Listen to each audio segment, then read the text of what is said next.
Mga boss, alam niyo ba na may pasaring si Palace Press Officer at PCO Yusek Claire Castro kay Vice President Sara Duterte na kamukha raw nito yung manikang si Chucky mula sa American horror film na Child's Play. Ayon mga boss sa reaction video na inilabas ni Castro sa kanyang YouTube channel nitong Biyernes, December 26, pinanood niya yung naging pahayag ni BP Sara tungkol sa hindi nito pagbibigay ng mensahe para sa Pasko kay BBM nung Huwebes, December 25, 2025. Kung hindi nyo pa napapanood, eto mga boss, ipapakita ko sa inyo.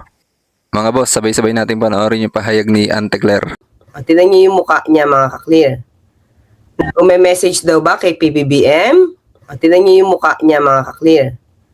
Nadinig lang ang pangalang PBBM. Tingnan niyo siya ulit mga ka-clear. May kahawig to eh. May kahawig pagka ganyan ang itsura niya eh. Oh. Natin.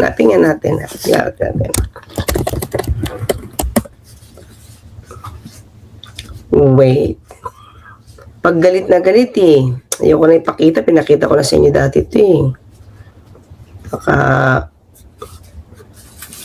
Okay, sandali lang ha. Pag galit na galit kasi siya pag nagme-meltdown siya. Iba itsura niya eh.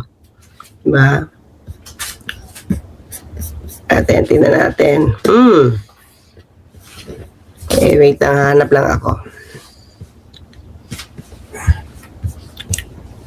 Pag nagagalit siya, iba yung itsura eh.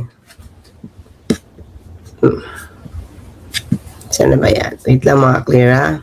Nahanap ko pa. Kasi magalit siya eh. Mag-iba ulit yung itsura niya. Wait lang ha. Tingnan niyo yung itsura niya dito ha. Parang ganito eh. Share ko lang. Ba? Nagsasalubong ang kilay eh. Yun o. Ganyan eh.